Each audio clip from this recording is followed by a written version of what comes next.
Oke, mari kita mulai ya. Jadi cara apa?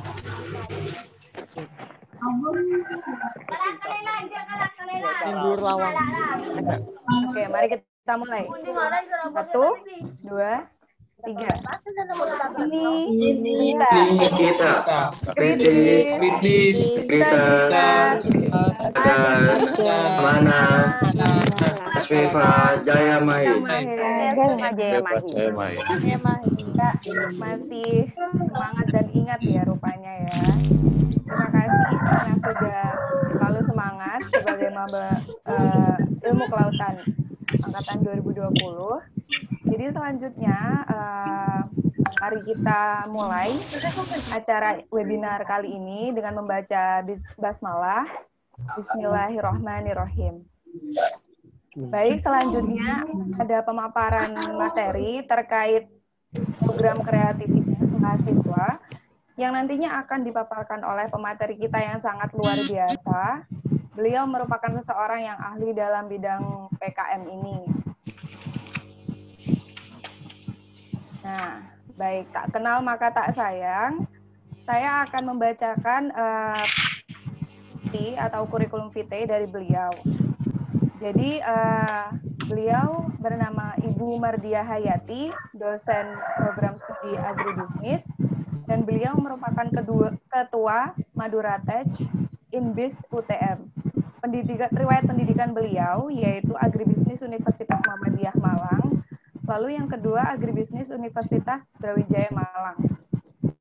Nah, pengalaman training dan sertifikasi beliau yaitu yang pertama training of mentor AMEN, lalu yang kedua training of coach SBM, lalu yang ketiga training of trainer mentor Japri Usaid, lalu yang keempat sertifikasi pendamping UKM dan yang lainnya. Baik, sangat luar biasa bukan pemateri kita yang kali ini. Izinkan saya menyapa pemateri kita terlebih dahulu.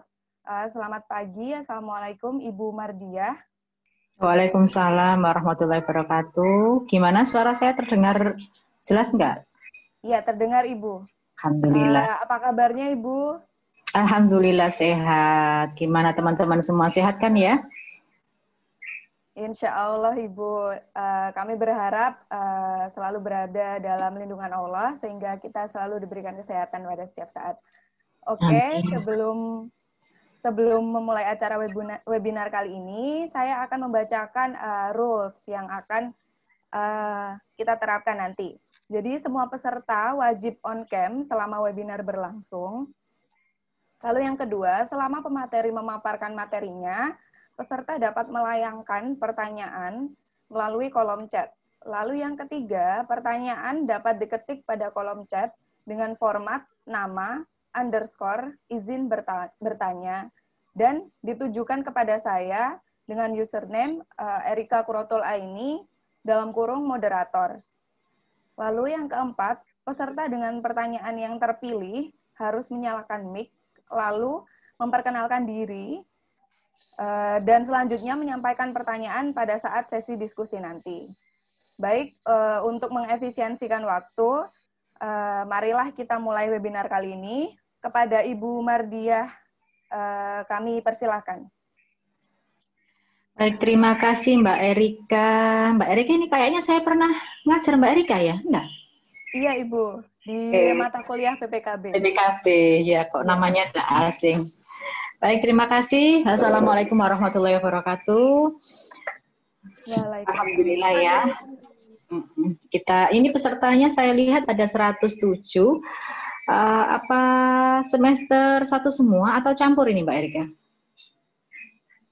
Semua peserta yaitu mahasiswa baru angkatan mahasiswa baru ya. Oke, luar biasa.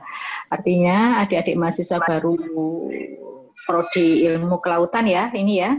Ilmu kelautan aja. Iya, Ibu. Oke. Ilmu kelautan saja. Saya ucapkan selamat datang dulu ya pada adik-adik mahasiswa baru prodi ilmu kelautan. Selamat datang, selamat bergabung di Prodi Ilmu Kelautan Universitas Trunojoyo Madura. Insya Allah nggak salah adik-adik semua masuk di Prodi Kelautan Universitas Trunojoyo Madura ini. Mudah-mudahan ke depan apa yang diharapkan dapat tercapai. Lihat ini ada Mbak Erika yang moderator yang luar biasa.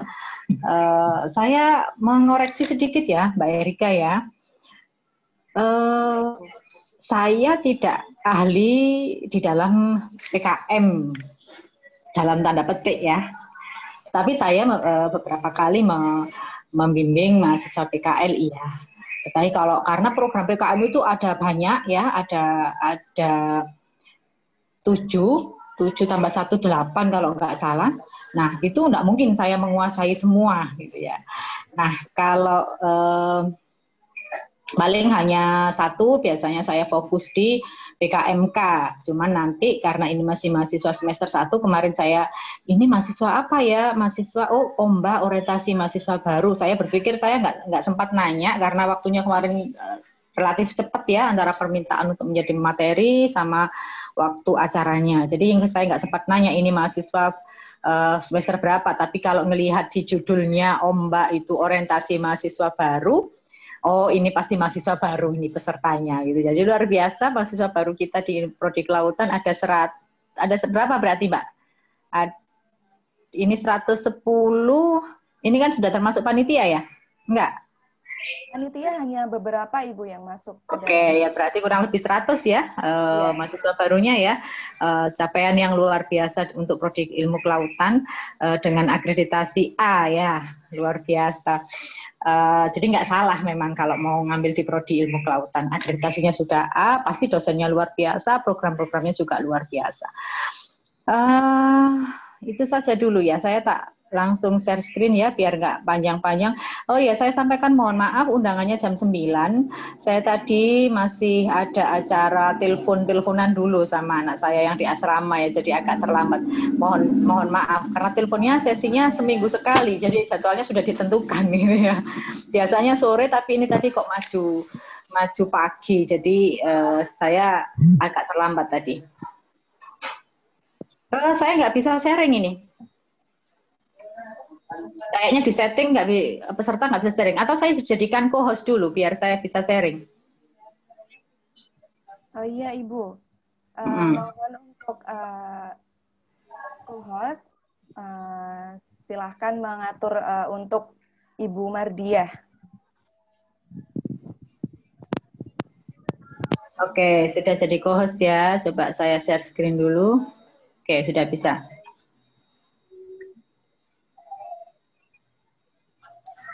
Pertama, Wadura kok.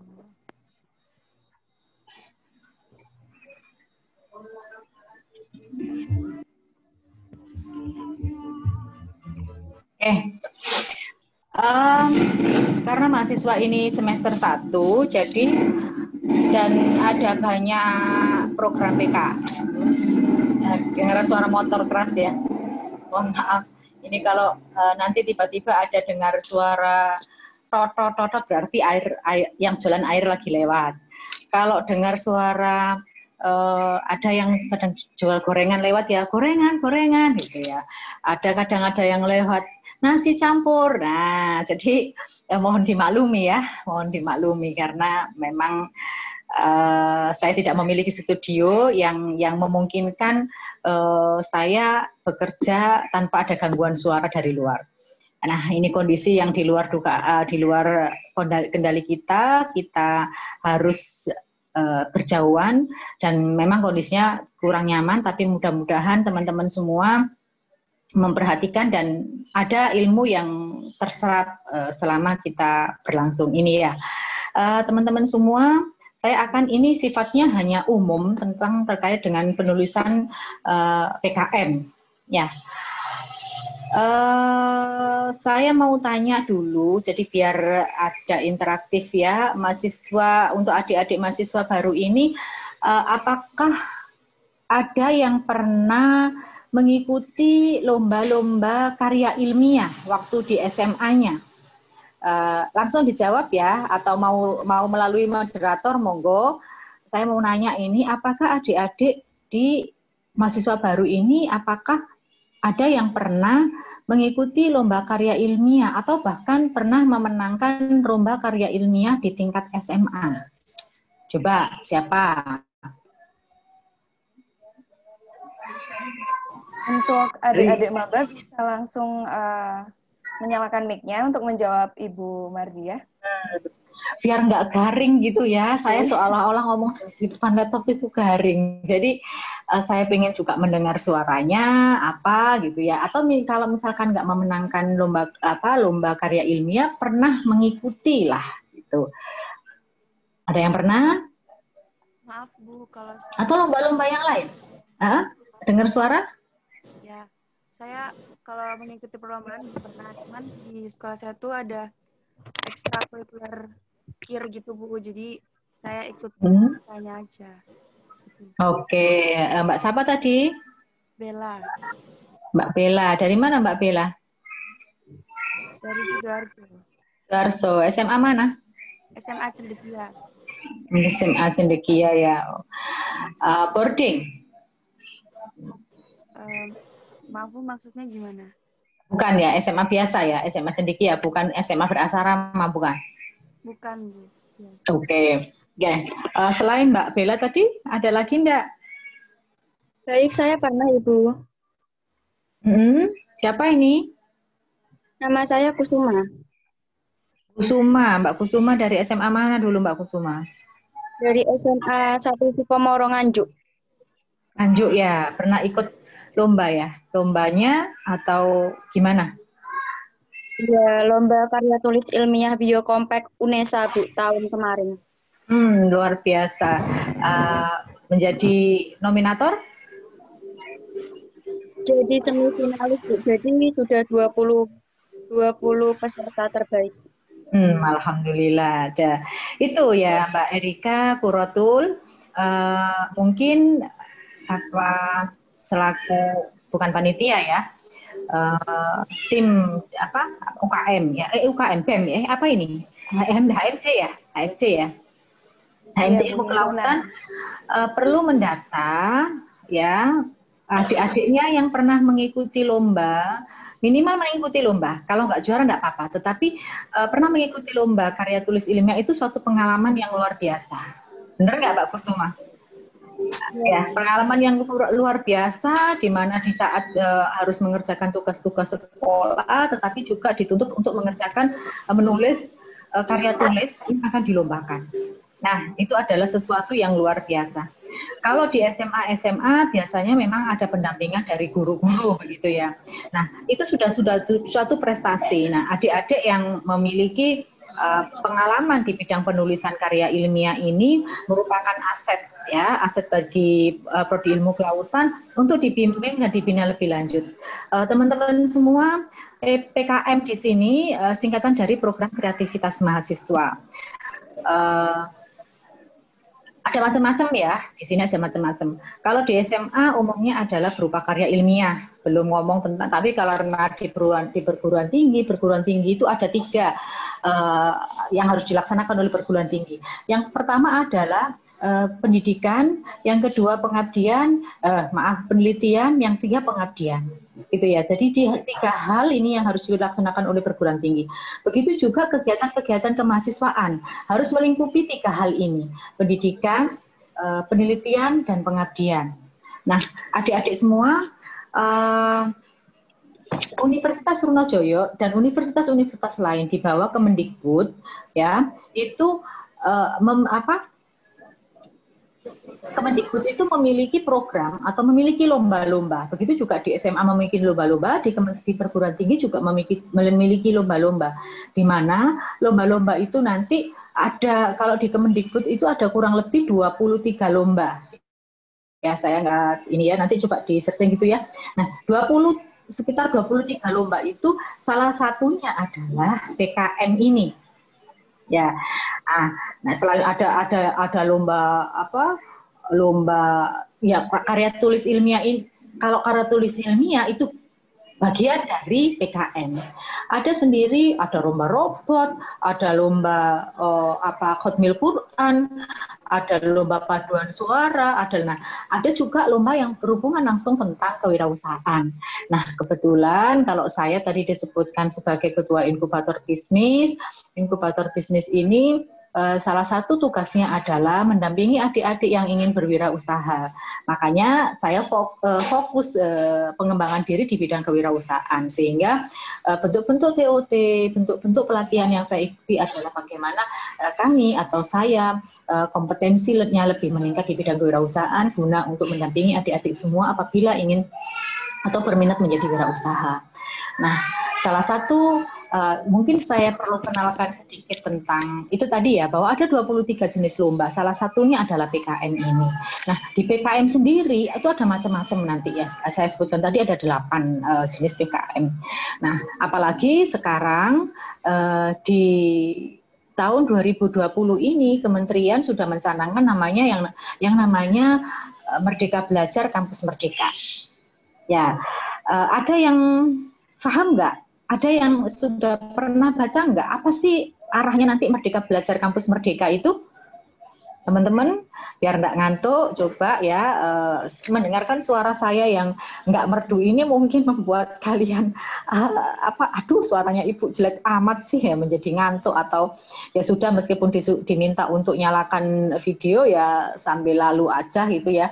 Coba ibu tanya sekarang, apa pemahaman kalian tentang Merdeka Belajar Kampus Merdeka? Ada yang pernah tahu nggak?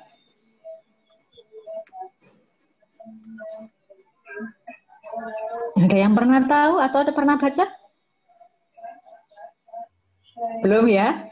Oke, saya jelaskan sedikit biar nggak terlalu lama. Saya nanti kalau misalkan saya bertanya, saya hitung dalam hati kurang lebih 5 kali hitungan, kalau nggak ada jawab, saya lanjut gitu ya. Teman-teman semua, Merdeka Belajar Kampus Merdeka itu ada 8. 8 tuh gini ya. Nah, 8. Ada 8 kegiatan di program Merdeka Belajar Kampus Merdeka. Nah, salah satunya juga ada yang namanya pengabdian. Ada juga yang namanya penelitian, dan ada juga yang namanya kewirausahaan. Nah, itu. Nah, ini semuanya adalah program-program di bawah Kemendikbud. Nah, sekarang saya fokus ke PKM aja dulu ya, biar langsung karena slide-nya banyak, tapi nanti agak saya percepat aja.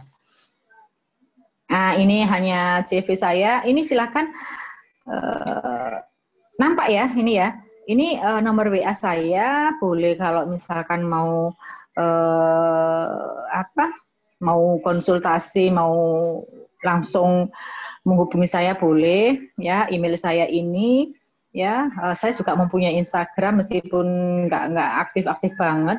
Saya juga mempunyai Facebook. Ini nomor saya satu-satunya yang ada WA-nya gitu ya. Itu singkatnya, oke, apa sih ya? Bahwa sebenarnya di dalam Kemendikbud itu program kreativitas mahasiswa ini adalah sebagai wadah peningkatan mutu lulusan PT. Jadi seorang mahasiswa, teman-teman semua ya, lulusan PT, lulusan perguruan tinggi, kalian pastinya tentunya berbeda ya, lulus SMA dengan lulusan perguruan tinggi. Kalian nanti akan merasakan, akan tahu bedanya.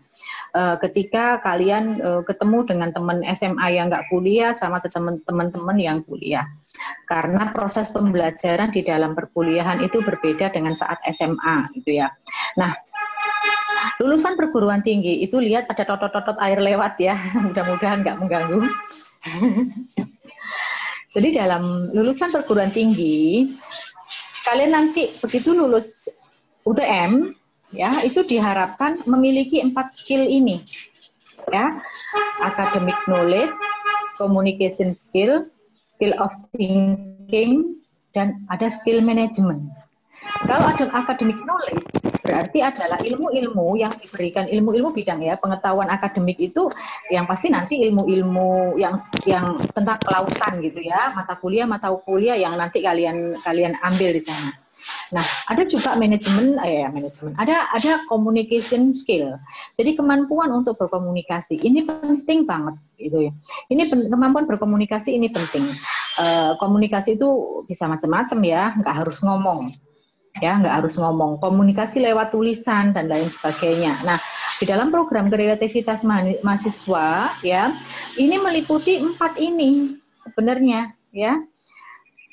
Lihat ini, kurangnya salah satu skill yang dikuasai oleh mahasiswa itu mengakibatnya berkurang mutu dari lulusan, ya. Saya ulangi lagi, PKM ini mengasah 4 skill ini, ya.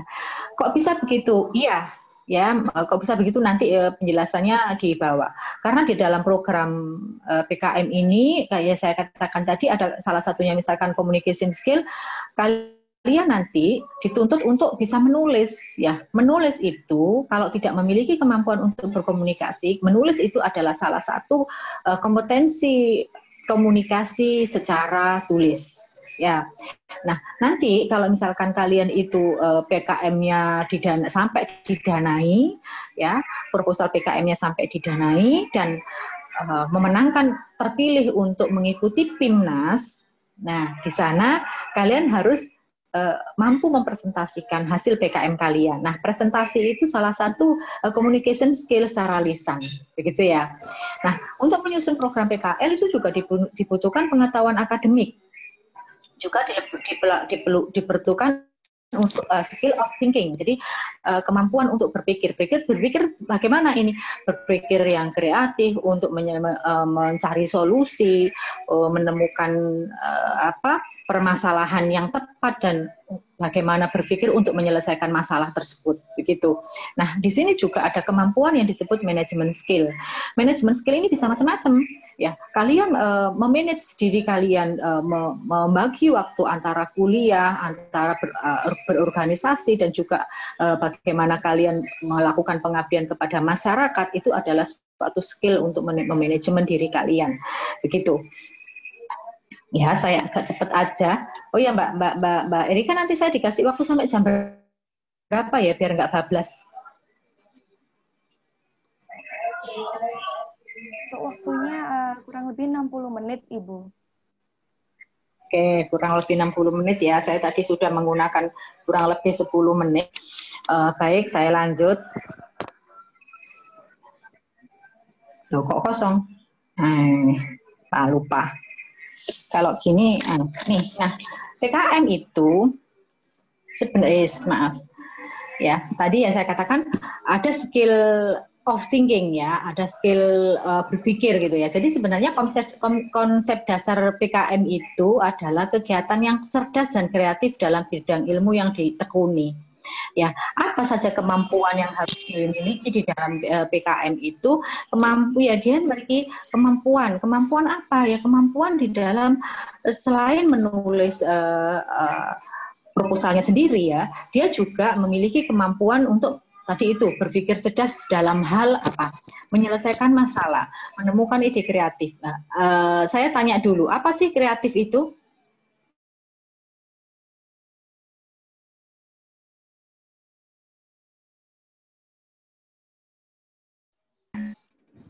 Nggak perlu ya? Oke. Kalau nggak, saya panggil satu nama. Bentar.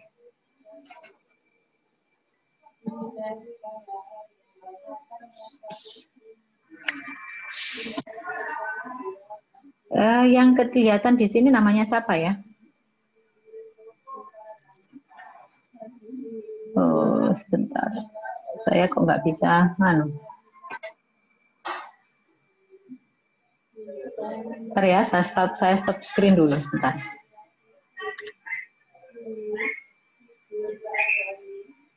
Oke, coba Mas Muhammad Ilyas. Baik, Ibu. Gimana, apa sih kreatif itu? Manajemen jawab. Ya, kreatif itu ini? adalah penemuan gagasan baru atau ide-ide baru yang sebelumnya belum ada di dunia ini oleh yang dilakukan oleh seseorang, Bu. Terima kasih. Oke, terima kasih Mas Ilyas. Kalau nggak dipanggil, nggak mau coba menjawab. Ya, Mas Ilyas tadi menyatakan bahwa kreatif itu adalah sesuatu yang baru yang sebelumnya belum ada. Oke, saya sekarang ganti bertanya. Adakah di dunia ini yang sebelumnya belum ada?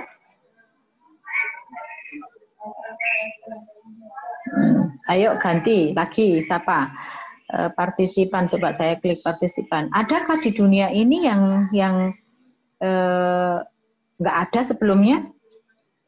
Yang benar-benar baru, artinya yang seperti yang dikatakan Mas Ilyas tadi itu yang benar-benar baru yang nggak ada? Mbak, kalau di kelautan ini banyak cowoknya ya akhirnya ya. Saya itu kebiasaan karena dosen agribisnis banyak ceweknya. Ini saya coba ke bawah ketemunya nama cowok-cowok semua. Mbak Nanda Dea Nurun. Mbak Nanda Dea Nurun.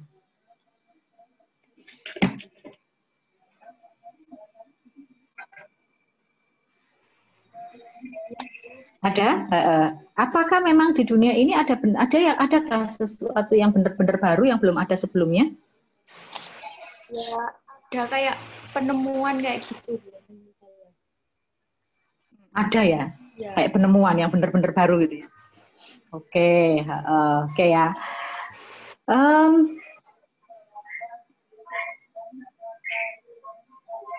Saya nanya sekarang, pesawat terbang, ya, pesawat terbang itu sebelum ada pesawat terbang, apakah dia itu benar-benar baru?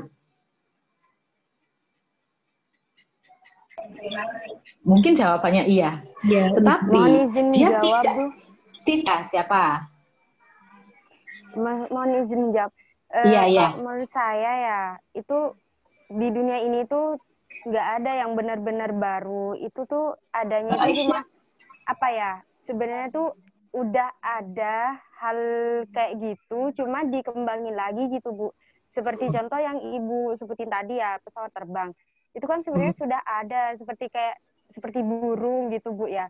Tapi kita tuh para manusia itu mengembangkan lagi jadi sebuah mesin yang bisa dinaikin gitu, Bu. Intinya kayak gitu. Oke ya, benar ya. Bukan benar ya. Jadi memang begitu, nggak ada sebenarnya yang bahwa Tuhan menciptakan alam seisinya ini gitu ya. Orang akhirnya berpikir ya, proses berpikir tadi ya, berpikir cerdas. Awalnya pesawat terbang itu kan berpikirnya dari imajinasi juga gitu ya. Kalau burung itu bisa terbang, kalau misalkan saya bisa pergi ke sana kemari dengan menaiki burung itu menjadi lebih cepat dan lain sebagainya. Andaikan saya bisa terbang dan lain sebagainya. Nah, itu kan begitu. Jadi sebenarnya tidak ada yang benar-benar baru. Ya, semua itu menduplikasi atau mencontoh gitu ya. Nah, tapi dia itu kan berpikir menjadi sesuatu yang kreatif tadi itu. Nah, di sini tidak ngomong ada yang unik. Ya, kadang-kadang teman-teman semua, taruhlah misalkan gini, ada sesuatu yang unik, ya, unik itu belum tentu dia menyelesaikan masalah nanti ya. Nanti di sini konsep dasar PKM itu adalah ada yang namanya kerjasama tim. Jadi keahlian kalian nanti itu memiliki kemampuan akademik, memiliki keahlian, memiliki sikap, tanggung jawab dan kerjasama. Tanggung jawab ini sebenarnya adalah salah satu bagian dari sikap, gitu ya. Nah, ada kerjasama tim. Nah, kerjasama tim ini penting untuk dilakukan. Teman-teman semua, kenapa kerjasama tim ini penting untuk dilakukan? Karena kita nggak bisa kerja sendiri, gitu ya. Bahkan di dalam kalau misalkan kita bekerja di suatu instansi, kita itu juga diharapkan untuk bisa bekerja sama. Nah, proses untuk bisa bekerja sama itu dilatih dan dididik melalui pendidikan. Nah, salah satunya kalau di perguruan tinggi itu melalui program-program seperti ini. Oke, nah teman-teman, ini adalah kriteria umum PKM pada panduan 2020. Ya, kriteria umumnya. Nah, kalau yang di ini ya, ini di bintang 1 ini adalah program-program yang bermuara kepada PIMNAS. Artinya apa? Bahwa program ini nanti ya ada berapa ini? Ada PKMP, PKMK, PKMM, ada PKMT, PKMKC, dan PKMGT. Ini nanti ada lanjutannya. Mereka ini yang mengikuti lomba PKM macam-macam ini tadi ada berapa ini 6 ya, itu nanti ujungnya adalah mereka dipilih kembali untuk mengikuti yang namanya PIMNAS Ya, saya tidak akan menjelaskan PIMNAS ya nanti ya, nanti bisa diskusi lebih lanjut setelah mungkin teman-teman lagi nanti akan menjelaskan tentang, maksudnya ada program lagi yang menjelaskan tentang PIMNAS. Tapi yang pasti PIMNAS itu ajang perlombaan yang mereka nanti dikumpulkan. Jadi peserta-peserta PKM yang lolos ke PIMNAS itu diundang, dikumpulkan di suatu tempat dan mereka harus presentasi hasil dari luaran dari program PKM-nya. Nah, itu nanti dinilai ya. Hasil nilainya itu yang menyatakan dia nanti menjadi juara atau enggak, gitu ya. Nah, ini adalah kriteria umumnya. Ya, kriteria umumnya. Inti kegiatan dari misalkan ini PKMP. Ya, pada PKMP di sini ada yang namanya karya kreatif kegiatannya, inovatif dalam penelitian. Ya, karya kreatif inovatif dalam penelitian. Jadi P ini adalah singkatan dari penelitian. Maka PKMP ini adalah program kreativitas mahasiswa bidang penelitian. Gitu ya. Nah, materi kegiatannya di sini adalah sesuai bidang ilmu atau lintas bidang itu dianjurkan. Jadi begini, teman-teman semua, kalau kalian dari ilmu kelautan, ya, jadi program penelitiannya adalah sesuai dengan bidang ilmu kelautan. Nah, nanti di belakang ada rinciannya ya, ini adalah panduan secara umum. Nah, diharapkan itu lintas bidang ilmu ini yang dianjurkan. Kenapa harus lintas bidang ilmu? Ya, karena memang dalam suatu penyelesaian masalah, ya, dalam penyelesaian masalah itu boleh jadi membutuhkan bidang ilmu yang lain, tidak hanya satu bidang ilmu saja. Karena dalam hal ini disarankan anggota dari PKMP ini tidak hanya dari ilmu kelautan saja, namun bisa dianjurkan adalah lintas bidang ilmu sesuai dengan permasalahan yang akan diselesaikan. Nah, yang kedua adalah PKMK. PKMK ini karya kreatif inovatif dalam membuka. Ini dia di sini dalam membuka peluang usaha bagi mahasiswa. Jadi K ini adalah hubungan dengan singkatan dari kewirausahaan. Jadi program kreativitas mahasiswa bidang kewirausahaan. Itu ya. Ini juga semua bidang ilmu atau yang relevan gitu. Nah, di sini sudah ketahuan ya, ada jumlah anggotanya. Jumlah anggotanya kalau PKMP itu 3 orang, kalau PKMK itu 3 sampai 5 orang, ini maksimal gitu ya. Ini maksimal. Nah, kalau ini lihat ada bintang 2 di sini, pada tahun pelaksanaan PKM yang bersangkutan itu belum jadi sarjana, artinya masih mahasiswa, belum lulus. Sehingga apa? Kalau misalkan kuliah itu S1 itu bukan maksimal ya, 4 tahun. 4 tahun, 8 semester. Nah, ada juga yang maksimal itu 14 semester, 7 tahun. Maka boleh nggak kalau misalkan saya semester 10 mengikuti lomba, selama kalian di semester 10 itu belum lulus, boleh ikut lomba, gitu ya, intinya begitu. Nah, alokasi pendanaannya semua maksimal ada yang 3 juta, kenapa PKMAI ini 3 juta ya, karena PKMAI ini adalah hanya penulisan karya ilmiah. Ingat ya, hanya penulisan karya ilmiah. Kalau yang di sini penelitian, ini kan teman-teman harus ketika proposalnya sudah dinyatakan diterima dan didanai, teman-teman harus melakukan penelitian. Nah, maka dananya makanya sampai maksimal 12,5 juta.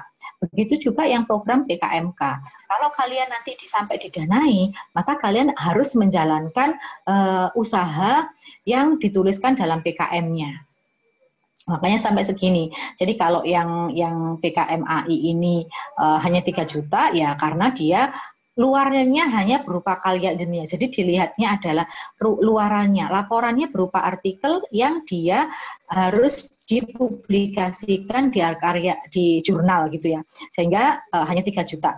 Ya, kalau yang lain di sini ini kan ada juga luarannya yang berupa paten gitu. Kalau hasil penemuan itu sesuatu yang benar-benar baru, belum ada, bukan benar-benar baru ya, artinya memperbaiki yang sudah ada gitu, tapi baru, ada kebaruannya, maka bisa diusulkan ada potensi paten, juga artikel karena berupa karya ilmiah. Nah, kalau di PKM kewirausahaan, dia kan bisa menghasilkan barang dan jasa yang komersial, dan juga bisa juga ada juga yang berupa artikel, sehingga luarannya juga menyesuaikan. Nah, laporannya lihat ini, karena di 5 bidang ini sudah berupa hasil kerja, atau kalian memang harus bekerja, jadi mahal ya dibandingkan dengan yang PKM AI. Oke, dari sini ada pertanyaan. Nanti kalau jawabannya mungkin di bawah, saya nggak akan jawab, tapi bisa buat catatan. Ada pertanyaan dari sini.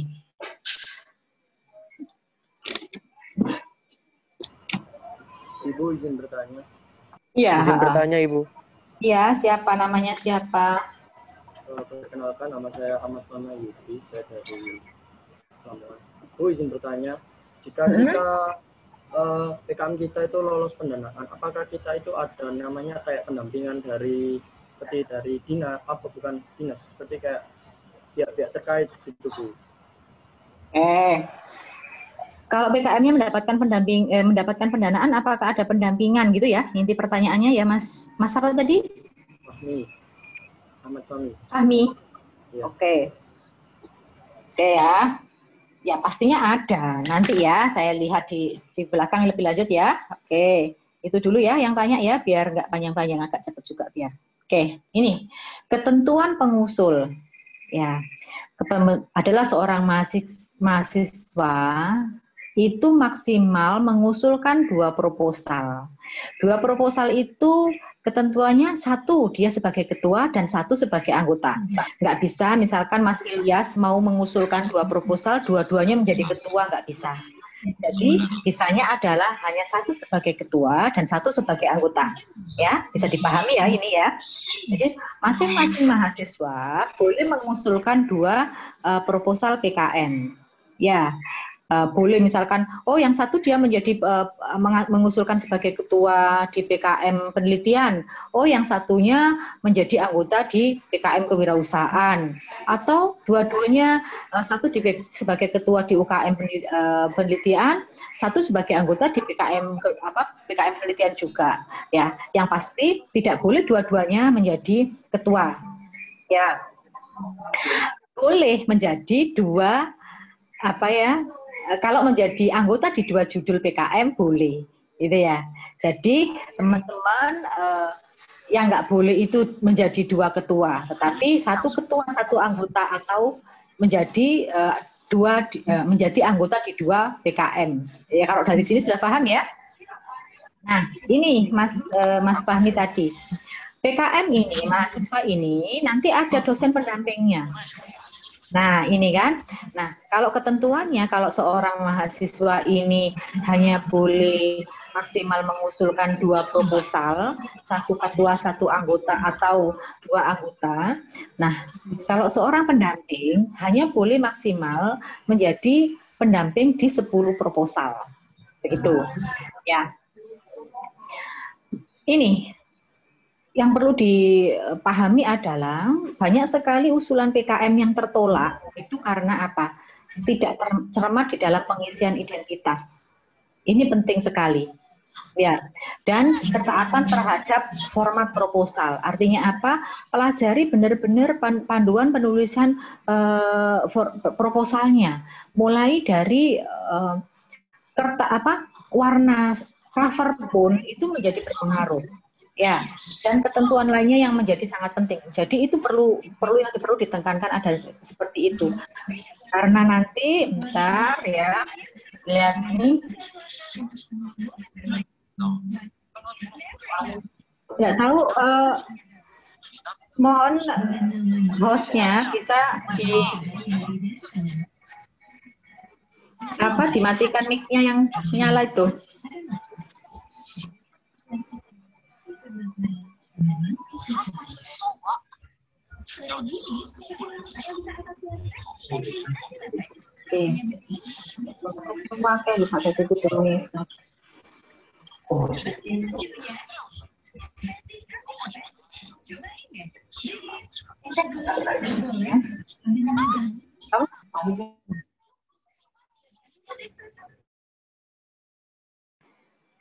Oke, sudah ya. Jadi minta tolong panitianya untuk memantau ya. Jadi kalau karena memang kadang nggak sengaja mungkin ke unmute gitu ya, sehingga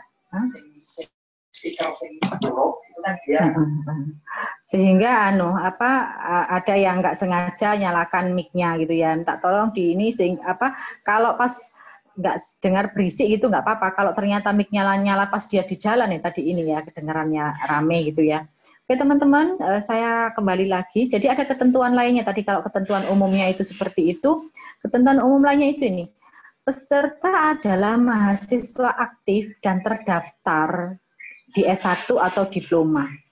Ya, tadi itu. Tadi ada ketentuan, tapi di sini umumnya adalah anggota kelompoknya 3 sampai 5 orang. Nah, ini tapi secara umum. Tapi kalau kita kembali ke ini, maaf, ini tadi ya, karena ada yang 3 ya. Di sini ini ada 3 ini catatannya ya. Ini artinya maksimal. Ya, maksimal 3 orang. Tapi secara umum ini ya. Lihat, nama pengusul tidak boleh disingkat. Jadi namanya kalau panjang, Taufik Rizal Dwi Adi Nugroho, itu nggak boleh disingkat menjadi Taufik Rizal Dwi, misalkan begitu, nggak bisa. Jadi ini ketentuan-ketentuan ini harus dipahami gitu ya. Kadang-kadang ini orang tua, makanya besok teman-teman kalau ngasih nama anaknya jangan terlalu panjang ya, kasihan. Ya, cukup nama singkat, padat dan berisi dan memberi arti yang luar biasa gitu aja. Biar namanya panjang-panjang, kasihan anaknya waktu kecil itu susah yang mau nulis nama gitu. Nah, di sini ya tadi sudah ditentukan di depan bahwa seorang mahasiswa itu hanya 1 judul sebagai ketua dan 1 sebagai anggota atau dua anggota di 2 PKM. Seorang dosen ini ya. Timnya nih 1 PT. Jadi PKM itu misalkan 3-5 orang ini 1 perguruan tinggi. Nggak bisa, Bu boleh nggak nih saya mengusulkan tapi saya tim dengan dari perguruan tinggi yang lain. Nggak bisa. Ya, ini hanya 1 PT. Nah, disarankan minimal 2 angkatan. Artinya timnya itu misalkan 3 orang. Ya, misalkan 3 orang itu kalau misalkan yang satunya angkatan semester 1 atau angkatan 2020, yang 2 lagi mungkin angkatan di atasnya gitu ya, atau yang 2 angkatan 2020, yang 1 di angkatan di atasnya. Jadi ini disarankan minimal 2 angkatan itu ya. Nah, dananya ini, jumlah halaman, lihat nih. Jumlah halaman maksimal 10 halaman. Ini adalah halaman isi. Ya, yang dimaksud itu halaman isinya ya, tidak termasuk halaman kulit muka, halaman pengesahan, dan daftar isi. 10 halaman ini mah kecil kan ya, gampang lah 10 halaman, nulis 10 halaman itu bukan sesuatu yang susah. Gitu ya. Makanya tadi di awal saya tanya, apakah pernah ada yang mengikuti lomba karya ilmiah, pernah ada ternyata yang sudah masuk nominasi sampai 20 besar dan dipanggil untuk presentasi di UNESA, itu luar biasa. Sama kan, kalian juga menulis paling ya maksimal 10 halaman, gitu ya. Ada daftar gambar, ada CV mitra, ini ada kurikulum vitae, ada surat dari mitra. Ini kenapa ada surat dari mitra? Ini nanti berhubungan dengan yang ada mitranya, nanti tak jelaskan yang di masing-masing PKM ya. Nah, bentuknya itu adalah 1 file di format PDF maksimal 5 MB, karena nanti itu diupload. Jadi pendaftaran PKM itu semuanya diupload melalui sistem saya kok lupa ya. Nah, biasanya kalau sudah teman-teman semua biasanya kan ada batas waktunya tuh, pendaftaran dibuka, penguploadan proposal dibuka mulai tanggal 1 sampai tanggal 30 November misalkan begitu. Nah, kebanyakan dari kita itu sukanya adalah bekerja di akhir. Padahal kelemahannya kalau kita bekerja di akhir, semuanya mau masuk ke sistem informasi bareng-bareng. Yang ikut lomba itu tidak hanya Universitas Trunojoyo, tapi ratusan perguruan tinggi negeri dan swasta se-Indonesia. Ya, nah kalau misalkan satu universitas itu mengirimkan 100 proposal, bayangkan kalau mereka rame-rame di minggu-minggu atau di 1 minggu terakhir. Yang ada adalah sistem informasi itu menjadi hang, nggak bisa dibuka, dan itu sering kejadian. Saya beberapa kali sampai teman-teman mahasiswa itu menginap di rumah gitu ya, karena mau upload. Zaman dulu Universitas Trunojoyo itu masih miskin signal, masih miskin internet ya gitu ya. Jadi sampai ke rumah, karena di rumah waktu itu ada kita sudah langganan IndiHome waktu zaman tahun-tahun ya tahun awal saya masuk ke sini itu. Nah itu sampai begitu, tapi itu juga tertolak terus gitu. Jadi belum ngisi, harus melalui sistem informasi isiannya. Nah untuk menyiasati itu harapannya sekarang itu sudah mulai disusun, sudah mulai diskusi dengan dosen pembimbingnya, dan sudah fake gitu ya. Nah yang luar biasa sekarang di Universitas Trunojoyo, kalau yang mulai 1-2 tahun ini sudah ada tim sendiri di bawah Warek 3 yang khusus untuk menangani program PKM. Kalau dulu belum ada ya, masih parsial di masing-masing fakultas yang untuk membimbing PKM. Sudah ada kesadaran dari pihak universitas untuk PKM ini mendapatkan prioritas atau mendapatkan waktu yang mendapatkan perhatian khusus. Teman-teman semua, kalau boleh saya informasikan, Universitas Brawijaya Malang itu adalah juaranya PKM nasional sepanjang tahun, belum terkalahkan. Nah, ternyata ada strategi yang digunakan oleh Universitas Brawijaya Malang. Sampai mereka mempunyai program yang namanya mencetak 1000 proposal PKM dalam setahun. Masing-masing dosen ditugaskan untuk mendampingi mahasiswanya untuk PKM, dan itu menjadi tugas-tugas dimasukkan di dalam tugas-tugas perkuliahan. Jadi output dari perkuliahan tertentu ya, itu outputnya adalah proposal PKM.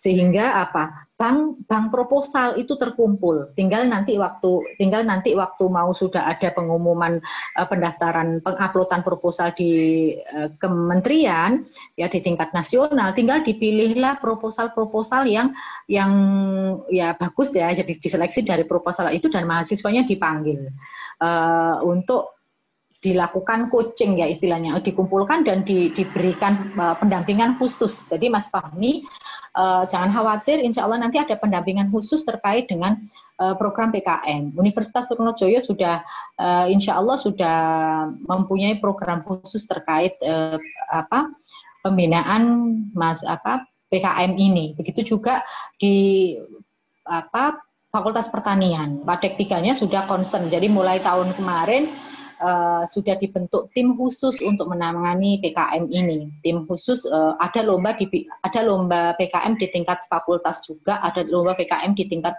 universitas. Nah, kalau seleksinya sudah bertahap seperti itu, insya Allah nanti mudah-mudahan di tahun 2020 ini akan ada banyak proposal yang didanai dari Universitas Trunojoyo. Terus terang, kita masih jauh atau kalah jauh dibandingkan ya belum ada apa-apanya. Ada yang namanya pemeringkatan terkait dengan lomba-lomba di Kementerian Pendidikan itu ya, dan kita masih di bawah, nggak masuk 100 besar di Universitas Indonesia. Nah, tugas kalian sebagai mahasiswa, apalagi dengan akreditasi A, ya, prestasi-prestasi mahasiswa itu adalah menyumbangkan penilaian terhadap akreditasi juga. Tugas kalian, tugas HMJ juga untuk menyumbangkan prestasi di bidang kemahasiswaan guna mempertahankan akreditasi A dari Prodi Ilmu Kelautan agar dipertahankan. Prodi Ilmu Kelautan itu sudah 2 tahun ke depan sudah harus mengusulkan akreditasi kembali. Jadi semangat ya untuk berprestasi di tingkat mahasiswa. Ini ya. Seperti ini, nah ini nanti diunggah di sistem informasinya Kemenristek. Nah, hard copy-nya di PT. Nah, mungkin kita sekarang karena sudah paperless ya, nggak harus menyimpan hard copy. Hard copy kalau dikumpulkan nanti menuin ruangan yang ada di Makan Raya. Gitu. Nah.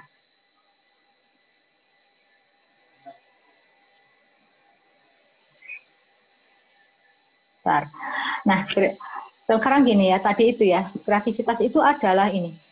proses konstruksi ide orisinil dan bermanfaat. Ingat nih ya catatannya. Orisinil itu bukan bukan benar sesuatu yang dari belum ada menjadi ada gitu ya. Orisinil itu hasil pemikiran kalian, meskipun itu taruhlah meniru idenya orang lain, tetapi ada nggak perbaikan ini ya? Kalau misal di ilmu kelautan itu ada yang saya suka ngasih contoh itu ada program ini. Punyanya siapa ya dulu? Ledikan. Jadi lampu LED untuk ikan. Jadi para nelayan itu biasanya kalau melaut, tangkapannya itu kan hasil tangkapannya itu kan beraneka macam ya yang ditangkap. Mudah-mudahan bisa menggambarkan. Jadi tangkapannya ikannya itu macam-macam. Ikannya macam-macam. Nggak hanya satu jenis ikan. Nah, dengan ledikan, lampu LED ikan, nah itu bisa. Ternyata ada penelitian dengan warna-warna tertentu, itu ikan jenis apa bisa berkumpul, gitu ya. Nah, sehingga ada temuan dari, saya lupa, dari IPB apa ya, LED-kan itu. Jadi lampu LED untuk ikan itu untuk menarik atau mengumpulkan cumi kalau nggak salah. Jadi banyak cumi karena ada lampu itu, nelayan dikasih menggunakan lampu itu di dalam jaring-jaringnya, nah, sehingga cumi itu bisa berkumpul. Nah, ide dari itu kan berasal dari permasalahan yang dipelajari bahwa ternyata permintaan cumi itu besar, tapi produksi cumi atau tangkapan cuminya sedikit. Karena apa? Karena ini, karena itu, karena nah itu akhirnya ada pemikiran gimana ya caranya cumi itu berkumpul. Nah, kalian bisa mengambil itu dari jurnal-jurnal. Maka sering-sering membaca hasil penelitian yang bisa itu digunakan sebagai ide untuk membuat karya PKM ini. Ya, kreativitas juga bisa seseorang melakukan sesuatu yang baru, tapi ingat ya, sesuatu yang baru itu bukan berarti yang dari belum ada menjadi ada atau benar-benar baru, karena memang nggak mungkin sesuatu yang benar-benar baru. Kadang-kadang kalau menjadi aneh-aneh gitu ya, berupa gagasan maupun karya nyata yang relatif ini, lihat ada kata kuncinya, yang relatif berbeda dengan apa yang telah ada sebelumnya. Artinya apa? Relatif berbeda ya. Relatif berbeda itu bukan berarti berbeda sama sekali. Ya, relatif berbeda. Terus, nah selanjutnya adalah ini kreativitas itu kemampuan umum untuk menciptakan sesuatu yang baru sebagai kemampuan untuk memberikan gagasan baru yang dapat diterapkan, ingat ini, dalam pemecahan masalah. Ujung-ujungnya adalah pemecahan masalah. Jadi apapun yang kita lihat di situ adalah apa permasalahan yang ingin kita selesaikan. Semua PKM, semua jenis PKM tadi itu yang awal adalah kalian itu melihat dulu permasalahannya apa, permasalahan apa sih yang ingin kita selesaikan, gitu ya. Menemukan permasalahan dulu. Jadi saya percepat karena waktunya. Nah, permasalahan itu sebenarnya adalah dari kondisi yang kita angankan ya, kondisi yang kita harapkan itu tidak sesuai dengan fakta yang ada. Ya, kita misalkan teman-teman semua suka enggak dengan kondisi misalkan kita tinggal di desa di satu kampung gitu ya, kita menginginkan enggak kampung itu kondisinya nyaman, enggak ada sampah berserakan gitu ya. Nah, ternyata faktanya di kampung-kampung itu sekarang panas, banyak pohon yang sudah ditebangi juga digunakan untuk rumah dan lain sebagainya, dan sampah juga berserakan. Nah, itulah yang disebut problem atau masalah. Atau misalkan begini, kalian melihat kondisi yang diangankan itu semua masyarakat itu ya kalaulah nggak bisa dikatakan kaya, tetapi mereka berkecukupan, ya berkecukupan dalam hal ya mempunyai pakaian yang layak, mempunyai pendapatan yang cukup apabila dibutuhkan untuk makan dan juga sekolah juga untuk kesehatan gitu ya. Tapi faktanya ternyata kita lihat nggak demikian. Nah, itulah adalah masalah. Jadi kemampuan kita di dalam mencari masalah itu nanti yang membuat kita mampu untuk menyusun PKM. Nah, nanti baru dikembangkan PKM apa gitu ya. Nah, ini dalam alur kegiatan PKM, ya. PKM itu di sini ada tadi ada PKMP tadi penelitian, ada PKMT, PKMM nanti ada yang singkatannya apa nanti ada, tadi di depan juga ada PKMK, PKM KC dan ada GT 6 ya. Terus ada PKMAI. Kenapa kok ini di luar ya, di luar yang 6 ini tuh nggak jadi satu aja? Ya karena kita melihat dari luarannya ya. Luarannya kalau PKMAI tadi itu kan hanya berupa artikel gitu ya. Jadi dia nggak masuk ke dalam PIMNAS ya, nggak masuk ke dalam PIMNAS. Tetapi masuknya adalah ke jurnal-jurnal ya. Jadi artikelnya itu di submit atau dipublikasikan ke dalam jurnal. Nah, baik itu jurnal maupun jurnal ilmiah terakreditasi. Nah, namun sekarang eranya adalah sudah elektronik jurnal. Jadi meskipun jurnal-jurnal yang dulu adanya berupa fisik, berupa buku, sekarang semuanya sudah memiliki jurnal elektronik. Ya, ilmu kelautan ada nama jurnalnya apa Pak? Jurnal ilmu kelautan itu Pak? Oh, nggak tahu ya. Ilmu kelautan ada kok. Saya juga kurang paham apa nama jurnalnya. Kalau di agribisnis saya tahu ada 2 jurnal, Agriekonomika dan Agrisains. Nah, terus kalau PKM yang 6 ini, nah ini ujungnya adalah di Pekan Ilmiah Mahasiswa Nasional yang disingkat PIMNAS tadi itu, di mana mahasiswa-mahasiswa yang PKM ini diseleksi lagi yang terbaik, kan di dalam PKM itu nanti kan ada penilaian. Nah, penilaian PKM di akhir sampai di laporan akhir itu nanti dipilih dan diumumkan siapa yang melolos di PIMNAS. Nah, PIMNAS ini juara-juara di PKM ini dipanggil di PIMNAS untuk dilombakan lagi. Mereka presentasi, mereka pameran produknya. Nah, lalu ditentukan lagi dari hasil penilaian di PIMNAS siapa yang menjadi juaranya. Seperti yang saya bilang tadi, Universitas Brawijaya itu juara belum ada yang mengalahkan, nomor 1. Ya. Oke. Diagram alir tahapannya begini, saya nggak akan menjelaskan lebih rinci, tetapi yang di sini ada evaluasi di internal. Jadi PKM ini ada evaluasi di internal, seperti yang saya jelaskan tadi di Universitas Trunojoyo, insya Allah sudah ada ini evaluasi di tingkat internal, bahkan di tingkat fakultas juga sudah ada. Nah ini ya, ini evaluasi proposal PKM 5 bidang. Ada evaluasi itu penilaian ya. Jadi ada praevaluasi itu dilakukan oleh PT pengusul, diseleksi sesuai kuota masing-masing PT. Teman-teman semua, setiap universitas itu memiliki kuota memiliki jumlah atau memiliki kuota berapa yang boleh mengusulkan berapa banyak PKM ke kementerian. Itu ditentukan sesuai dengan tingkatan.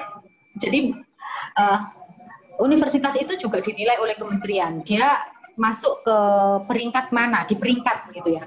Kalau Trunojoyo itu masuk peringkat berapa ya, lupa saya, tadi mau nyari, saya sudah ada sih tapi mau nyari 3 kalau nggak salah. Dan itu peringkat itu menentukan berapa banyak proposal yang boleh diusulkan.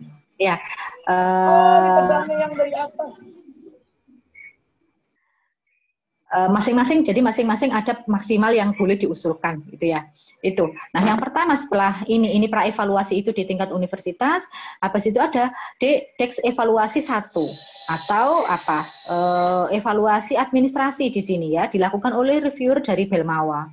Ya, itu makanya tadi saya katakan kalian harus mengikuti format aturan. Diminta 10 halaman, ternyata kalian nulisnya 12 halaman. Sudah.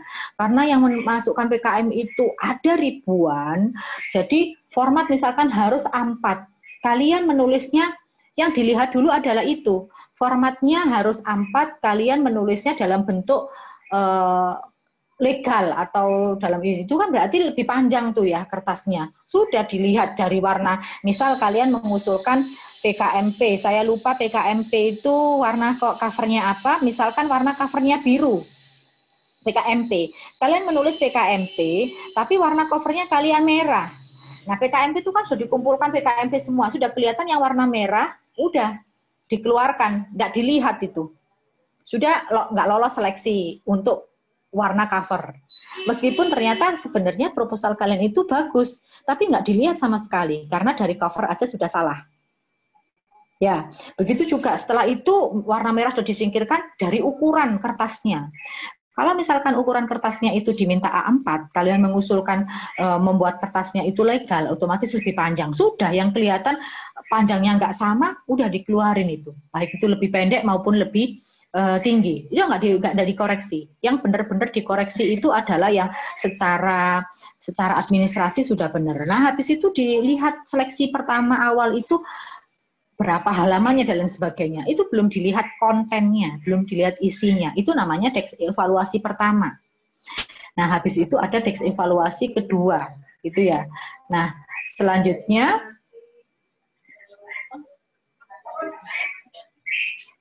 Mbak Lala. Mbak minum habis bawah. Oke, muncul. Nah, ini ya, tadi itu, pra dan reevaluasi 1. Praevaluasi ini lihat, kesesuaian administrasi, kesesuaian format, dan kesesuaian program. Ingat ya, format. Format itu, misal A4, tulisannya Times New Roman, marginnya, dan lain sebagainya. Ini semuanya harus sesuai. Nah, ada teks evaluasi 1, ini kesesuaian sama, yang dilihat ini adalah ini. Ada administrasi, format, program, nah, dan tingkat kreativitasnya. Ini teks evaluasi 1. Nah, kesesuaian administrasi itu, sebentar ya, saya izin minum.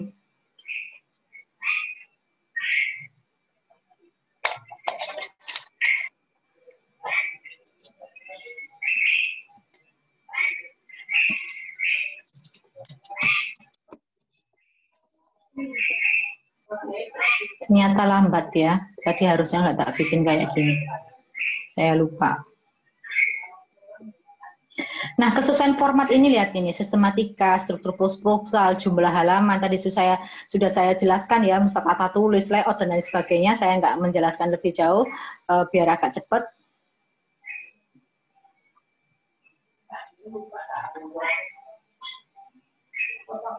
Dan saya anu aja. Saya tidak buat ini, tidak, bentar ya. Ini aja nanti yang saya share.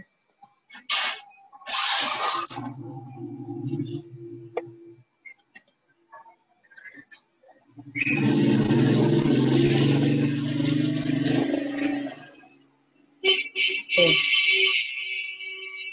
Nih, kelihatan enggak? Ya, kalau kesesuaian format administrasi tadi sudah, ini sekarang saya akan menjelaskan yang PKM penelitian ya. PKMP itu adalah PKM penelitian. Sebentar.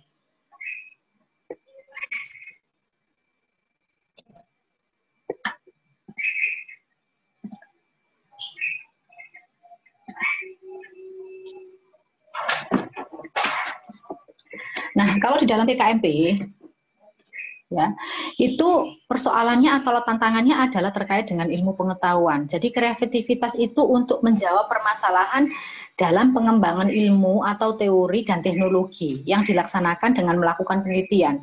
Kalau ini menggunakan format-format penelitian, teman-teman perlu diketahui bahwa dosen-dosen di ilmu kelautan itu jagonya di bidang riset loh, jangan salah. Jadi kalau misalkan kalian ada ide ya, kalau di kelautan itu siapa saja sekarang? Kalau saya ingat, saya dulu kan sebelum dibagi menjadi MSP, ya saya ingat itu ada Pak Apri, ada Pak Firman, ada ini. Kalau di kelautan itu Pak Andi ya, Pak Andi, Pak Agus Ramadan, Bu Iin, itu semuanya juaranya, jagonya untuk melakukan penelitian. Jadi jangan ini ya, jangan kalah dengan dosennya. Luar biasa kok dosen-dosen ilmu kelautan. Nah, transfer permasalahan ke dalam variabel yang diteliti. Ini adalah format proposal. Nah, pemecahan masalah ditunjukkan pada metode penelitian. Nanti ya, ini kelompok mahasiswa, jadi dan dosen pembimbing, alurnya seperti ini. Kalau kelautan ini masuk di PKMP yang bidang eksak. Nah, nanti munculnya adalah teori atau statement atau metode baru. Misal nih, penelitian di bidang kelautan, saya kurang paham ya, penelitian di bidang kelautan itu apa saja. Misalkan ingin menyelesaikan apa ya, saya kurang paham. Nanti kalau penelitian ini kelautan bidangnya nanti minta tolong ke ini ya, ke dosen-dosen kelautan kok. Saya yang tahu luar biasa semua dosen-dosen kelautan itu jagonya membuat penelitian, banyak yang didanai oleh Kemenristek ya kalau penelitian di bidang ini. Nah, luaran dari PKMP ini adalah berupa artikel tadi itu. Nah, artikelnya kalau memungkinkan itu dipublikasikan di seminar atau di dalam jurnal, gitu ya. Nah, ada juga potensi paten. Nah, ini draft paten.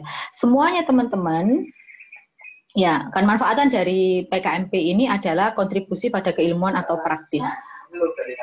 Teman-teman semua, seperti yang saya bilang tadi, pemeringkatan perguruan tinggi, tadi ya saya katakan bahwa jumlah PKM yang boleh masing-masing perguruan tinggi itu memiliki kuota jumlah PKM yang akan diusulkan. Nah, kuota itu tergantung dari pemeringkatan perguruan tinggi. Nah, pemeringkatan perguruan tinggi ini itu dinilai dari tadi ini juga, dari salah satunya ini, kinerja Belmawa. Ya, kinerja perguruan tinggi itu dilihat dari berapa jumlah penelitiannya, berapa jumlah penelitian yang didanai, berapa jumlah pengabdiannya. Kalau kemahasiswaan itu yang saya sebutkan tadi ada 23 lomba itu, apakah kita pernah memenangkan lomba? Jadi yang dinilai itu adalah bukan berapa jumlah proposal yang diusulkan, tetapi apakah kita pernah memenangkan lomba. Kalau saya sebutkan tadi bahwa UB itu selalu memenangkan lomba, dia untuk PKMP sendiri, UB itu boleh mengusulkan 700 proposal. Kebayang enggak 700 proposal? Ya, karena masuk universitas peringkat yang nomor 1. Nah, di kita kalau nggak salah itu masuk peringkat universitas yang nomor 3. Nah, sehingga lebih sedikit tentunya. Nah, kesempatan kalian kalau misalkan kalian menyumbangkan ini, maka kalian menjadi pahlawan penyumbang atau menjadi pahlawan bagi UTM, meningkatkan kinerja UTM dan meningkatkan peringkat dari UTM, gitu ya. Ini untuk PKMP. Sistematika penulisannya ini, saya nggak akan menjelaskan lebih rinci di dalam sistematika penulisan, kalian bisa baca di buku panduannya, tetapi secara umum adalah seperti ini. Ya, kalau PKMP, lihat karena penelitian, jadi pendahuluan di sini, pendahuluan itu nanti isinya adalah permasalahan apa yang ingin kalian selesaikan. Nah, kalau kita ngomong tentang permasalahan apa yang ingin kalian selesaikan, kalian melihat dari permasalahan di lingkungan kalian yang real gitu ya. Atau kalian berangkat dari jurnal-jurnal yang sudah ada. Nah, di sini ada tinjauan pustaka, ini proposal penelitian lah intinya, proposal penelitian. Ada metode penelitian. Metode penelitian di sini ini bagaimana permasalahan itu diselesaikan, dituangkan di dalam metode penelitian. Nah, biaya dan jadwal kegiatan. Biaya itu biaya yang kalian gunakan untuk menyelesaikan penelitian ini apa saja. Nah, nanti itu ada ketentuan-ketentuan yang boleh dan nggak boleh ya di buku panduannya, ada jadwal kegiatannya. Itu seperti ini ya, lihat nih. Isi di sini mulai dari pendahuluan sampai di daftar pustaka itu hanya 10 halaman, maksimal 10 halaman. Ya, maksimal 10 halaman. Judul ini nggak masuk gitu ya. Jadi 10 halaman itu mulai dari pendahuluan sampai ke daftar pustaka gitu. Terus halaman sampulnya itu seperti ini nih, sudah ada semua. Nah, nama di sini itu nggak boleh disingkat seperti yang dibilang tadi, namanya nggak boleh disingkat. Nah, terus ini lembar pengesahannya seperti itu, di buku panduan itu ada di lampiran 22. Nah, kalau pendahuluan itu lihat ini, latar belakang ya, alasan yang mendasari kenapa kamu penelitian itu ya. Nah, masalah yang menjadi prioritas itu dijelaskan, temuan yang ditargetkan seperti apa, nah luaran yang diharapkan seperti apa. Ini saya agak cepat aja ya. Kemukakan teori yang melandasi. Saya tadi nggak sempat nyari ya ilmu-ilmu kelautan itu apa ya. Tapi nanti kalau misalkan kalian tertarik ya langsung menghubungi dosennya aja. Kalau di Prodi Agribisnis sudah dari semester 1 ini sudah dibagi, masing-masing sudah mendapatkan dosen pembimbing untuk karena baru semester 1 maka yang dipilih adalah PKM pengabdian sama PKM kewirausahaan. Karena kalau di PKM penelitian dia harus sudah menguasai beberapa teori yang itu di mata kuliah belum didapat di semester 1 Itu ya. Jadi di Prodi Agribisnis ada satu mata kuliah yang tugasnya atau output hasil akhirnya adalah tersusunnya proposal PKM. Tapi dibatasi hanya 2 PKM, yaitu PKM pengabdian dan PKM kewirausahaan. Karena apa? Kalau PKM penelitian dia harus sudah memiliki teori-teori dasar. Nah, untuk yang di semester 1 teori-teori itu belum disampaikan, sehingga kita fokus di PKM kewirausahaan sama PKM pengabdian. Nah, ini terus agak cepat. Ini metode penelitian. Tadi seperti yang saya katakan bahwa metode penelitian itu berhubungan dengan bagaimana menjelaskan atau penyelesaian masalahnya itu diselesaikan dengan cara apa, kayak gini. Itu di metode penelitian. Biaya, ya ini misalkan diringkas dalam bentuk tabel kalau biaya dan anggaran. Oh, ada peralatan penunjang. Gitu ya, ada bahan habis pakai, ada perjalanan kemana tujuannya, misalkan perjalanannya itu mau ngambil data, penelitian kalian dilakukan di Sumeneb, lokasi kalian itu adalah dianggap lokasi berangkatnya dari Universitas Trunojoyo. Meskipun sekarang sedang WFH, sekarang kalian lagi kuliah di rumah masing-masing gitu ya, misalkan tadi ada yang dari Nganjuk, ada yang dari Sidoarjo, tetapi perjalanan ini dihitungnya adalah dari Universitas Trunojoyo menuju misalkan lokasi penelitiannya di Sumeneb atau apa gitu ya. Nah, jadwalnya ini lihat waktu untuk pelaksanaan PKM itu adalah 3 sampai 5 bulan. Ya. Jadi misalkan kegiatan pertama pengambilan data, karena ini penelitian ya, pengambilan data. Ini dilakukan di ada yang mana.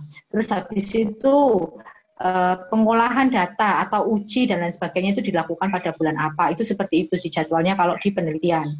Nah, ini yang perlu kalian catat. Pertanyaan penting dalam proposal PKMP. Apakah format dan syarat administrasi sudah terpenuhi? Ya, ini kalau kita mau memenangkan PKMP atau didanai. Ini ya, jadi format dan syarat administrasi atas sudah dipenuhi. Jadi ini catatan bagi kami penilai, itu adalah yang dilihat apakah format dan syarat administrasi sudah dipenuhi. Nah, yang kedua yang kami nilai adalah sebagai reviewer, itu apakah kreativitas sudah tergambarkan dengan jelas? Ya, sudah tergambarkan dengan jelas, apakah kreativitasnya sudah jelas tergambar di situ? Nah, adakah ya state of art, ada uraian tentang hasil riset yang terkait dengan usulan penelitian PKMP. Jadi karena tadi itu yang saya katakan bahwa sesuatu yang kreatif atau sesuatu kreatif itu untuk menciptakan sesuatu yang baru itu tidak harus sesuatu yang benar-benar baru. Lihat ini, ada dasarnya bahwa kita melakukan itu ini, ada minimal ada hasil-hasil riset yang terkait dengan penelitian yang akan kita ajukan. Jika ada, uraikan perbedaan dengan riset-riset jenis. Jadi kalian bisa membandingkan, oh ini loh penelitian yang mau saya gagas misalkan tentang kelautan itu ya. Saya kok nggak ada gambaran ya tentang kelautan ya. Ya misalkan tentang ini, penyelesaian masalah konflik nelayan gitu ya misalkan. Oh kalian mau mengusung tentang bagaimana meneliti apa yang menyebabkan konflik nelayan misalnya. Nah ternyata kalian harus membandingkan. Oh dulu itu sudah ada penelitian terkait konflik nelayan. Kalian harus menjelaskan perbedaanmu dengan yang sudah ada itu seperti apa. Nah kebaruannya itu dilihat dari situ. Nah apa permasalahan dan tujuan? Lihat ini kan warnanya berbeda. Dari nanti kalian bisa menguraikan perbedaan. Nyatakan jelas-jelas variabelnya. Itu ya, luaran PKM apakah sudah sesuai dengan yang diminta pedoman. Jadi sekali lagi baca dengan teliti pedomannya, karena tim penilai itu melihatnya adalah dari sini. Nah, apakah sudah konsisten atau sinkron antara permasalahan, tujuan, metode, jadwal, biaya, dan pelaksanaan. Teman-teman, maksudnya sinkron di sini gini. Misal, kalian tadi permasalahannya adalah ingin menyelesaikan masalah konflik nelayan dengan cara apa gitu ya, apakah ternyata di tujuannya permasalahan yang ngomong menyelesaikan konflik nelayan, ternyata di tujuannya ingin meningkatkan pendapatan nelayan. Nah terus metodenya lain lagi, jadwalnya lagi, apalagi biayanya berbeda lagi, itu namanya tidak konsisten atau sinkron. Nah itu sudah menjadi penilaian yang mengurangi penilaian kita. Oke, sekarang ini adalah PKM kewirausahaan. Dalam skema PKM kewirausahaan, saya agak cepat ya. Ini adalah yang tantangan atau kebutuhan pasar. Ingat ya, namanya kewirausahaan. PKMK atau PKM kewirausahaan. Saya buka langsung aja semua. Ya, ini adalah berangkatnya dari tantangan atau kebutuhan pasar. Teman-teman kalau mau membuka suatu usaha, ya ujungnya suatu usaha itu kan menghasilkan barang atau jasa. Nah, barang atau jasa yang kalian hasilkan itu pada akhirnya adalah untuk memenuhi kebutuhan konsumen atau untuk memenuhi kebutuhan pasar. Atau barang dan jasa itu adalah kita jual ke konsumen atau kita jual ke pasar. Sehingga yang paling dilihat adalah dalam PKM kewirausahaan itu apakah produk atau jasa yang kita hasilkan ini nanti dapat memenuhi kebutuhan pasar. Gitu ya. Jadi yang kita lihat dulu, apakah memang masyarakat itu butuh dengan produk yang kita hasilkan. Misal, ini sebentar, kita ngomong kreativitas yang inovatif dalam menciptakan peluang pasar. Ingat ya, catatannya adalah menciptakan peluang pasar. Ini ya, didahului oleh survei pasar dulu. Survei pasar di sini dalam artian adalah untuk melihat, oh memang produk yang mau kita ciptakan itu dibutuhkan oleh pasar. Permintaan pasarnya tinggi, gitu ya. Nah, adanya relevansi yang tinggi terhadap terbukanya peluang perolehan profit. Ini adalah untuk PKMK. Kalau tadi PKMP itu luarannya di sini adalah untuk apa tadi? Ilmu pengetahuan, maka di sini adalah sistem bisnis karena kewirausahaan. Sistem bisnisnya berjalan dengan baik. Saya jelaskan di bawahnya ya. Luarannya adalah, lihat ini, luarannya adalah berupa barang atau jasa yang sudah dikomersialkan atau prosesnya sudah mulai berjalan. Nah, ada juga artikel ilmiah yang dipublikasikan. Nah, di sini adalah luarannya sistem bisnis sudah berjalan dengan baik dan terlihat jelas potensi keberlanjutannya, paten dan merek dagang. Jadi, teman-teman, kalau misalkan ide kreatif sesuatu yang baru, pernah satu saat itu ada ide, kemarin itu ada ide begini dari mahasiswa bimbingan saya yang mahasiswa semester 1, mau bikin PKMK. Idenya adalah, saya tanya, saya belum mengintervensi ya, saya belum memberikan, oh ini bukan, dari idenya sendiri. Ibu, karena jamur ini memiliki manfaat, maka saya mau membuat produk dari jamur.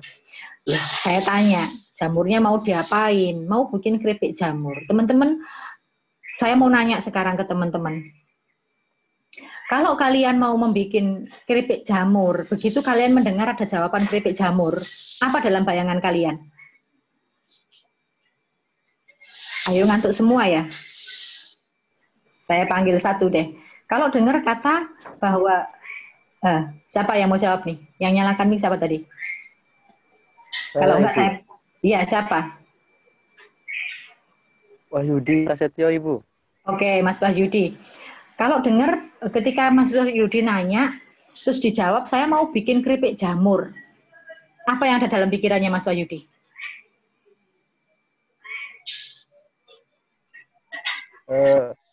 Jamur itu kan pada dasarnya apa ya, Bu? Lembek-lembek gitu. Terus ketika mau dibikin keripik itu kan keras. Nah itu diapakan gitu? Apa ada campuran kimia atau seperti apa gitu? Kok bisa nanti jadi keras gitu, Bu? Oke. Mas Wahyudi belum pernah makan keripik jamur? Belum. Waduh, kasihan. Oke, terima kasih Mas Wahyudi. Oke, yang lain yang sudah pernah makan keripik jamur? Siapa?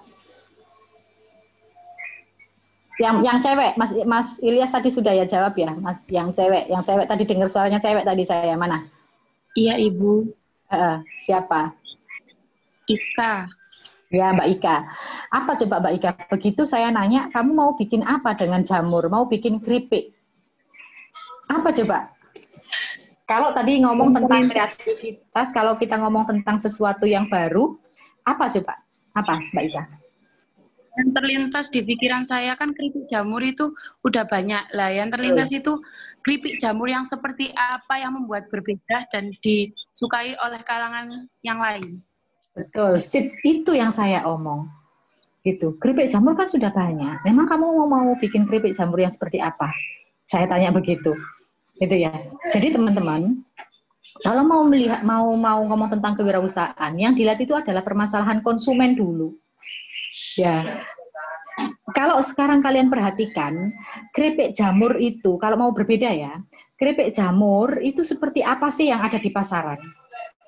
Ya, terus habis itu ternyata permasalahan apa yang ada di keripik jamur yang itu dikeluhkan oleh konsumen, banyak konsumen. Ternyata keripik, misal nih ya, saya kurang sreg kalau membuat olahan makanan karena kita nggak kompeten di bidang itu ya.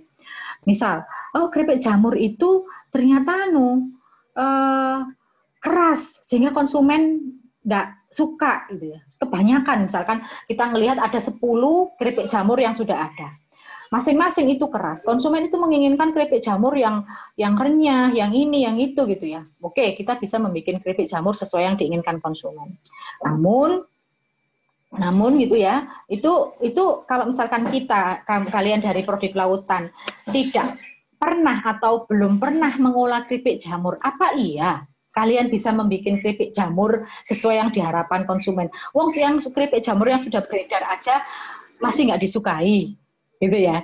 Jadi kalau saran saya, jangan membuat usulan PKMK itu yang berhubungan dengan kuliner atau makanan. Persaingannya luar biasa. Ibu terus apa? Nah, oke, teman-teman, sekarang ada ide ya kalau mau membeli.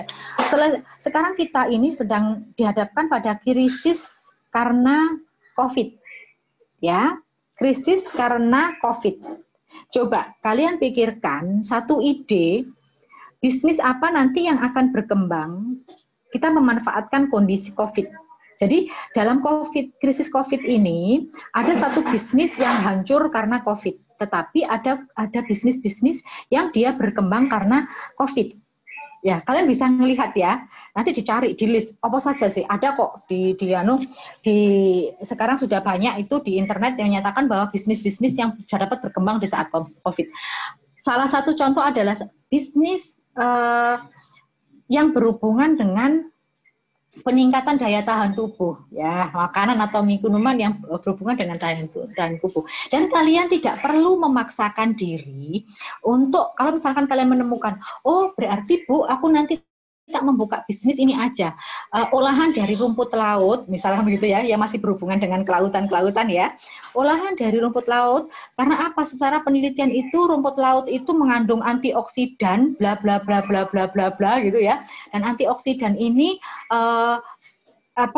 bisa menjaga kondisi tubuh lebih imun, lebih tahan gitu ya, meningkatkan daya tahan tubuh. Nah, setelah itu kalian misal, tapi aku nggak bisa memproduksi, kalian cari orang-orang yang bisa memproduksi. Jadi kalian tidak harus memproduksi sendiri, kalian sudah menemukan rumput laut, ya, dibuat misalkan minuman atau apa yang terbuat dari rumput laut. Nah, habis itu, udah ketemu nih, habis itu cari produsennya. Kalian tinggal membuat konsep bisnisnya nanti seperti apa. Nah, itu bisa jadi menjadi socialpreneur. Oh, ternyata di desa itu bisa dikembangkan. Mereka sudah biasa membuat minuman dari rumput laut. Nah, kalian menjadi di tengah-tengah itu, menyelesaikan permasalahannya orang-orang yang sudah mengolah rumput laut tetapi tidak bisa menjual, menyelesaikan masalah ini, gitu ya. Bisa dipahami ya untuk PKMK. Jadi sekarang semuanya arahkan untuk menyelesaikan masalah COVID. Begitu juga penelitian. Insya Allah nanti peluangnya lebih besar ke sana ya. Oke, masih ada PKM sama juga. Kalau ini standar aja penulisannya nanti bisa dilihat ya, sama juga tadi seperti yang tadi halaman pengesahan juga ini. Saya sudah menjelaskan tadi di depan, jadi nggak perlu saya rinci lagi. Nah, ini kalau gambaran umum rencana usaha, ini berbeda dengan yang penelitian tadi ya. Kalau penelitian tadi bab 1 pendahuluan itu latar belakang, ya. Permisi Ibu, itu waktunya sudah kurang sekitar 8 menit Ibu. Oke, saya selesaikan yang ini aja dulu ya Mbak ya, nanti saya di terakhir. Oke. Terus ini berbeda kalau yang penelitian tadi kan tinjauan pustaka bab 2-nya. Kalau yang PKMK bab 2-nya adalah gambaran umum rencana usahanya. Ya, berbeda. Terus yang ketiga metode pelaksanaan. Kalau yang penelitian tadi itu metode penelitian, kalau di sini pelaksanaannya nanti seperti apa? Kalian menjalankan usahanya. Begitu ya. biayanya juga begitu, ada alat-alat yang menunjang, misalkan seperti itu. Jadwal kegiatannya sama 3-5 bulan dibentuk dalam ini. Ini pertanyaan dalam proposal PKMK itu sama formatnya dan lain sebagainya ya. Gambaran umumnya seperti apa, cash flow-nya seperti apa. Ini lihat bentuk bisnis plan-nya seperti apa. Ya, sinkron enggak ini semuanya. Oke, sebentar saya langsung anu aja dulu, saya ngelihat sebentar ya di saya langsung ke akhir di simpulan. Di ringkasan ya. Bentar.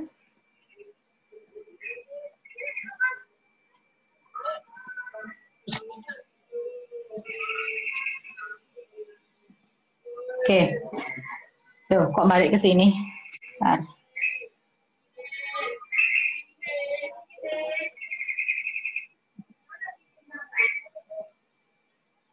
Nah ini ringkasannya. Jadi PKMP itu adalah P itu singkatan dari penelitian. Jadi inti kegiatannya itu pengamatan mendalam berbasis iptek untuk mengungkap informasi baru. Lihat ya, keilmuannya disarankan untuk lintas bidang ilmu gitu ya. Jadi kalau misalkan dari kelautan, tidak hanya dari prodi kelautan aja timnya, tetapi ada juga dari prodi yang lain. Disarankan begitu. Anggotanya maksimal 3 biaya ini ya. Luarnya seperti ini. Kalau kewirausahaan, prodi ITEP ya ini. Seperti ini. Nah ini pengabdian masyarakat. Tadi yang 2 sudah saya jelaskan ya. Solusi iptek atau teknologi manajemen bagi mitra non-profit. Ingat ya, di sini ada PKMM sama PKMT. Ya, kalau ini sebenarnya adalah sama-sama pengabdiannya, tapi bedanya kalau PKMM di sini ini pengabdian yang bagi mitranya yang non-profit. Tetapi kalau PKMT di sini adalah T itu dari penerapan teknologi. Di sini kegiatannya adalah solusi iptek terkait ini bagi mitra yang profit. Jadi PKMT ini mitranya adalah UKM-UKM. Kalau kalian misalkan di daerah kalian mempunyai UKM, ada UKM dia membuat tepung dari rumput laut. Ya, ternyata dia itu mempunyai masalah dalam pembuatan tepung laut, rumput laut dari pembuatan tepung rumput laut itu. Masalahnya adalah masih manual dan lain sebagainya. Nah, kalian bisa menawarkan solusi berupa teknologi untuk misalkan bagaimana mengolah rumput laut itu dengan efisien, ya itu. Jadi ini sebenarnya sama-sama PKMM sama PKMT ini. Duanya itu sebenarnya pengabdian, tapi bedanya kalau yang PKMM ini itu mitranya non-profit, tidak bukan usaha ya. Misal penyelesaian masalah masyarakat, pendidikan terkait masyarakat dan lain sebagainya yang umum ya. Kalau yang ini adalah mitranya itu mitra usaha UKM. Nah, makanya tadi di depan saya jelaskan bahwa ada persetujuan dari mitra. Jadi kalian itu sudah komunikasi dengan mitra dulu, gitu ya. Nah, kalau karya cipta di sini adalah karya berupa hasil konstruksi yang fungsional. Tadi kalian menciptakan suatu karya, gitu ya. Ini juga di lintas ilmu. Nah, kalau AI yang saya katakan tadi artikel ilmiah, jadi bukan penelitian, hanya artikel ini dari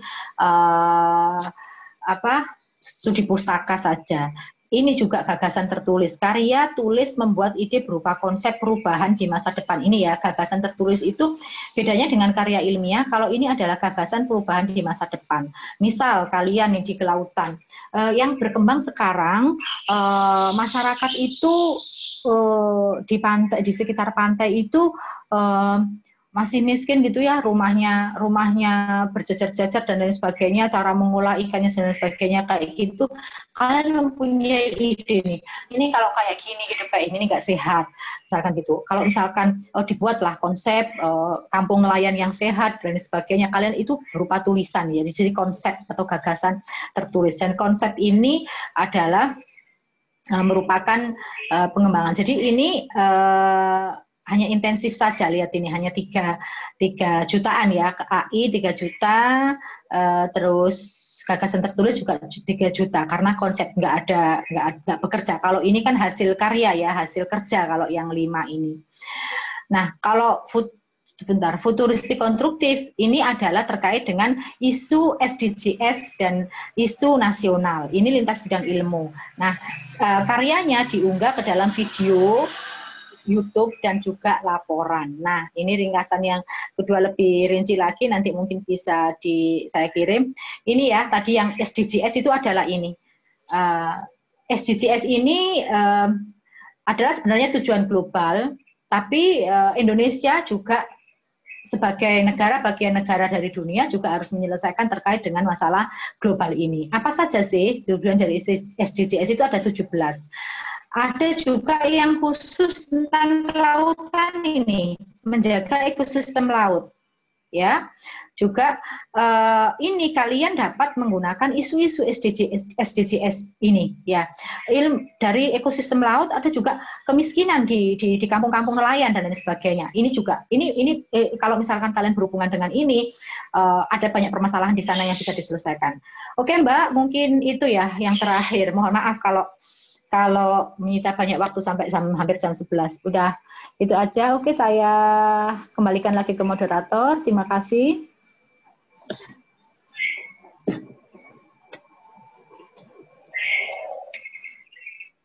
Moderatornya hilang.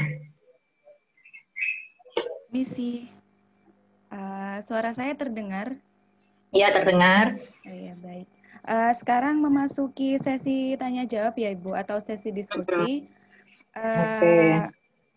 Untuk penanya pertama, yaitu dari Wahyudi Prasetyo. Jadi untuk Saudara Wahyudi Prasetyo, mohon dinyalakan audionya.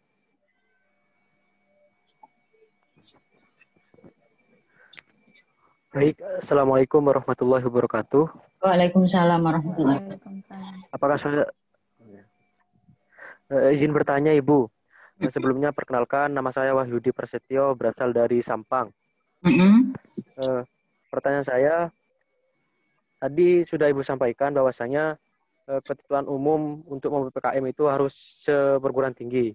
Nah, untuk pembentukan anggotanya itu, apakah boleh dari prodi yang lain, misalkan ketika ingin mengambil PKM kewirausahaan, nah itu kan misalkan 3 kelompok dari prodi kewirausahaan, manajemen, dan lain-lain. Dan yang kedua Ibu, untuk mekanisme ikut PKM ini, kita kan maba. Itu kita mencari anggota sendiri atau konfirmasi ke dosen terlebih dahulu Ibu, atau seperti apa? Terima kasih Ibu. Oke, langsung apa gimana Mbak Erika? Iya Ibu, langsung saja. Oke, makasih Mas Wahyudi, pertanyaan yang bagus. Jadi, apakah boleh? Jadi, seperti yang, bentar ya.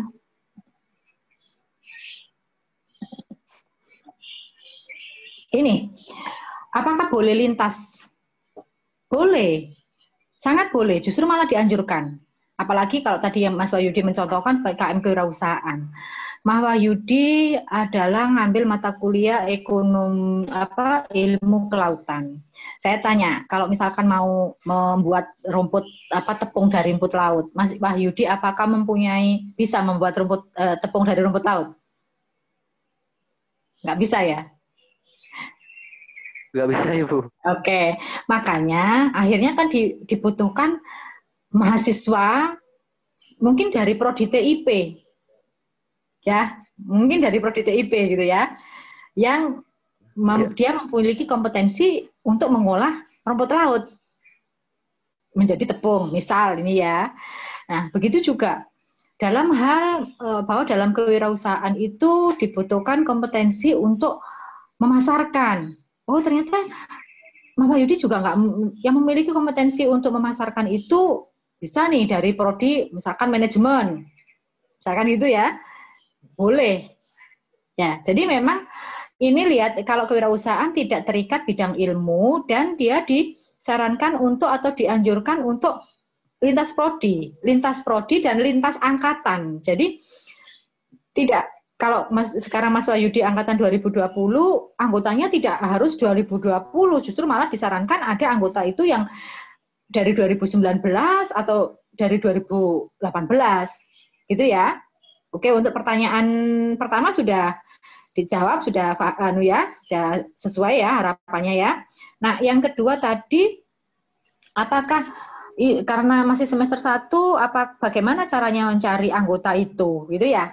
Atau harus melalui dosen pembimbingnya? Nah, ini bisa macam-macam, bisa nyari sendiri, bisa juga melalui dosen pembimbingnya. Tapi karena sudah mahasiswa, harapannya itu bisa mencari sendiri. Baru nanti dilaporkan ke dosen pembimbingnya, kenapa saya memilih ini? Alasannya adalah karena ini dia ahli di bidang ini, dia bisa melakukan untuk bidang yang ini, gitu ya.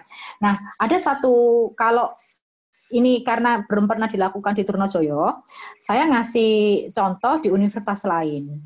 Jadi yang universitas yang juara Timnas yang belum terkalahkan UB gitu ya, itu sampai kalau sudah mulai PKM kayak gini, ini di Facebooknya, di sosial medianya itu sudah bertaburan ya, menerima lowongan tim, menjadi tim anggota.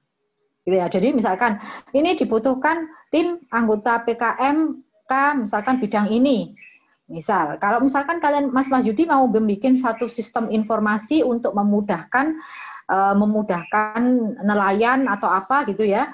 Mas Yudi kan nggak memiliki keahlian di bidang membuat sistem informasi. Yang memiliki kompetensi di bidang membuat sistem informasi adalah mahasiswa-mahasiswa dari teknik informatika. Nah, boleh tuh dipasang di Facebooknya, di Instagramnya, di status ininya, dicari mahasiswa sistem informatika semester ini untuk mengisi menjadi tim PKM ini gitu.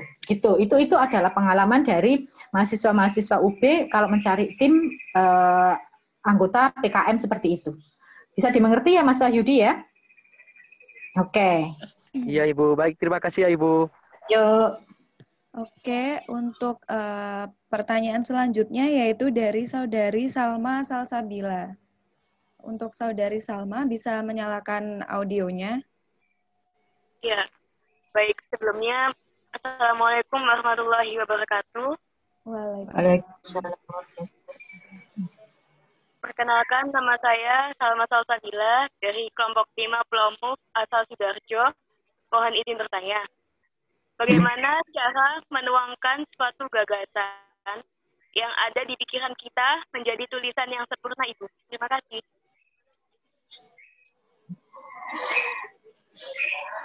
Oke, Mbak Salma Salsabila. Aduh, luar biasa. Bagaimana sih kita menuangkan gagasan atau ide? Jadi ide-ide liar berkeliaran ya di dalam ini ya, dalam pikiran ya. Ini sudah teknis banget ya, bagaimana bisa menuangkan gagasan sampai menjadi tulisan yang bagus gitu ya. Yang pasti ide-ide itu ditulis dulu, kadang-kadang kita suka lupa gitu ya, ditulis dulu, apa sih aku pengen apa gitu ya. Yang pasti adalah yang pertama itu permasalahan dulu ya, ide-ide permasalahan dulu, terus habis itu, ini dibuat macam flowchart ya, dibuat macam mind map apa. Dan nanti coba di searching bagaimana cara bikin mind map. Jadi idenya apa ya, nanti ide ini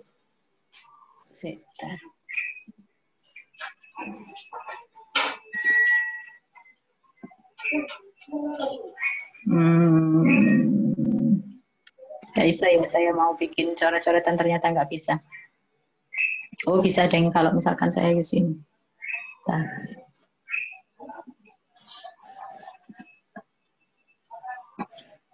Bisa nggak saya nulis di sini ya? Kalau ini, bentar.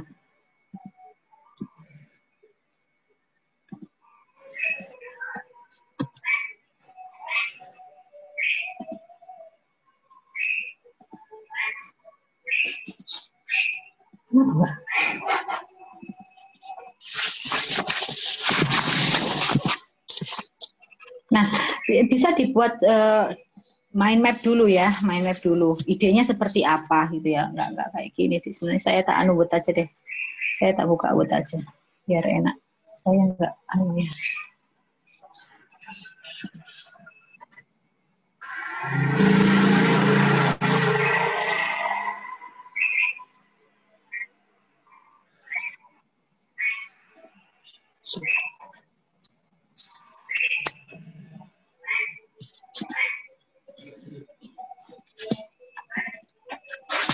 Nah, misal dibuat nih idenya apa, ditulis dulu ya, ditulis dulu, dibuat, seharusnya ibu pakai anu deh, tapi nggak apa-apa wis, dibuat dulu idenya, Mbak Lara dipanggil Bapak. Misal apa, masalah pengolahan laut, misalnya gitu ya. Terus habis itu teman-teman ini dibuat cabang-cabangnya. Oh, masalah rumput laut itu apa sih? Sebentar. Iya, assalamualaikum. Gimana Mbak? Sebentar adik ya, nanti dikirim Mama. Waalaikumsalam. Kok telepon? Iya, apa-apa. Bapak, Mbak Lala. Apa nak?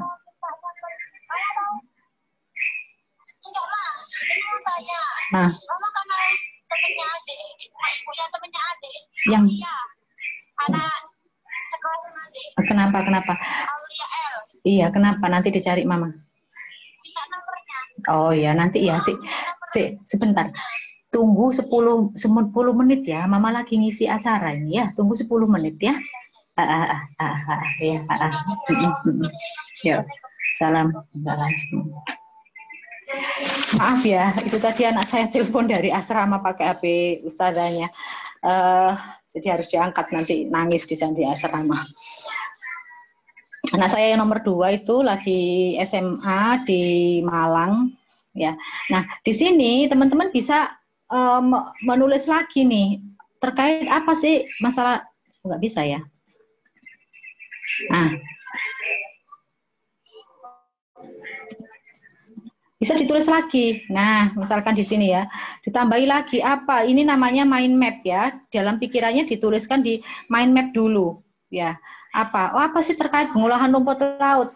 Ternyata waktunya yang lama, misalnya. Terus di sini masalah apa saja? Hasilnya itu loh kok jelek. Nah, misal ya, saya kurang dapat gambaran ini ya terkait dengan permasalahan ini ya. Terus misal selain waktunya lama, hasilnya jelek. Oh, ternyata masalah di ini nggak bisa masarkan gitu ya, nggak bisa masarkan. Nah, ini semuanya dibuat rangkaian-rangkaian. Nah, baru nanti dicari apakah masalah rumput laut itu di jurnal-jurnalnya ada. Oh, ini masalah waktu misalkan. Ternyata sudah ada penelitian. Nah, ini bisa digabung-gabungkan, menjadi ini. Oh, ternyata ini ya, ini bisa ini namanya mind map. Kita buat pikiran kita dituangkan dalam bentuk mind map dulu di kertas. Nah, itu nanti baru didiskusikan dengan dosen pembimbingnya gitu ya. Oh, ini loh, Pak, saya itu pengennya seperti ini dengan alur yang sudah ada itu. Nah, setelah itu pasti nanti akan diarahkan dosennya gitu ya. Ada yang pasti harus berani menuangkan dulu. Kita nggak pernah tahu tulisan kita ini salah apa benar kalau kita nggak pernah mencoba dan nggak pernah mencoba untuk menuliskannya gitu ya. Terlepas kita nggak bisa langsung sempurna, nggak. Apalagi tadi yang dikatakan saya masih semester 1 dan lain sebagainya. Ditulis aja dulu sesuai dengan panduannya. Panduannya itu rigid kok. Di buku panduannya itu misalkan, oh tuliskan tentang ini. Nah, nanti dikonsultasikan dosennya. Pasti nanti akan diperoleh proposal yang bagus dan tulisan yang menarik, gitu ya. Itu dulu. Oke, Mbak siapa tadi? Mbak Ika ya, Mbak siapa tadi? Salma. Oh ya, Mbak Salma Sabila. Begitu ya, Mbak Salma ya. Mbak Salma dari Sidoarjo ya. Kok mirip anaknya teman saya yang dari Batu ya? Namanya Salma juga. Gitu ya, Mbak Salma ya. Jadi dituangkan dulu, diorot-orot dulu. Kalau misalkan aku nggak iso iki, aduh susah enggak. Jadi idenya itu ditulis. Nanti akan kita pilih. Makanya umumnya biasanya coba cari sampai 20 ide ditulis. Wes, nanti habis itu dari 20 ide, Mbak Lala kucingmu masuk. Gitu ya, Mbak Salma ya. Baik, terima kasih untuk Bu Mardia sudah menjawab pertanyaannya. Karena waktunya sudah hampir habis, jadi mohon maaf untuk Saudari Anissa Noviani dan Saudari Desi Syafira Blesanti dan juga seluruh peserta webinar kali ini. Apabila ada yang ingin bertanya lagi bisa menghubungi Bu Mardiah. Tadi sudah dapat nomor WhatsApp-nya. Tapi dengan etika yang baik dan benar. Setelah itu, apakah Bu Mardiah sendiri ada closing statement, Bu, untuk webinar kali ini? Oke, teman-teman semua. Jadi mahasiswa kalian jangan takut untuk salah, ya. Salah itu khususnya salah dalam hal untuk menulis, gitu ya. Salah itu bukan dosa, ya. Kalau kita takut salah, maka kita tidak akan tahu mana yang benar, gitu ya. Jadi silahkan mencoba dan terus mencoba, jangan takut untuk salah. Yang pasti nanti salah itu bisa menjadi benar, dan salah itu bukan suatu dosa. Kalau dosa pasti salah, gitu ya. Jangan takut. Yang namanya ilmu pengetahuan itu selalu berkembang. Selamat belajar, selamat mengikuti PKM dan mencoba untuk mengikuti PKM. Gitu ya, lumayan itu proses untuk belajar. Udah gitu aja Mbak Erika dari saya. Saya mohon maaf apabila salah-salah kata, ada yang kurang berkenan. Saya ucapkan terima kasih atas undangannya. Kalau misalkan ada yang mau ditanyakan, silakan boleh. Tetapi kalau misalkan nggak langsung dijawab, saya juga mohon maaf. Ya, terima kasih sekali lagi. Saya tutup dengan Assalamualaikum warahmatullahi wabarakatuh. Ya, baik. Waalaikumsalam warahmatullahi wabarakatuh. Baik, saya ada sedikit kesimpulan untuk webinar kali ini, yaitu mutu lulusan dari perguruan tinggi sendiri, itu terdapat academic knowledge, management skill, skill of thinking, yang terakhir yaitu communication skill. Nah, semua itu bisa dihasilkan dengan kita membuat suatu program kreativitas mahasiswa. Nah, untuk pengerjaannya sendiri, mari kita tidak membudayakan pengerjaan kebut semalam, agar semuanya dapat terlaksana dengan baik tanpa ada kendala. Oke, dari saya selaku moderator pamit undur diri. Setelah itu, saya ucapkan terima kasih kepada Ibu Mardiah karena sudah mengisi webinar pada kali ini dengan sangat luar biasa, dan semoga ilmunya bermanfaat untuk adik-adik maba semuanya. Saya ucapkan terima kasih lagi, dan terima kasih juga untuk adik-adik maba yang sudah senantiasa semangat dan meluangkan waktunya dengan baik. Dan selanjutnya untuk adik-adik maba bisa meninggalkan room Zoom dan langsung menghubungi LI kelompok masing-masing. Jadi saya pamit undur diri. Wassalamualaikum warahmatullahi wabarakatuh.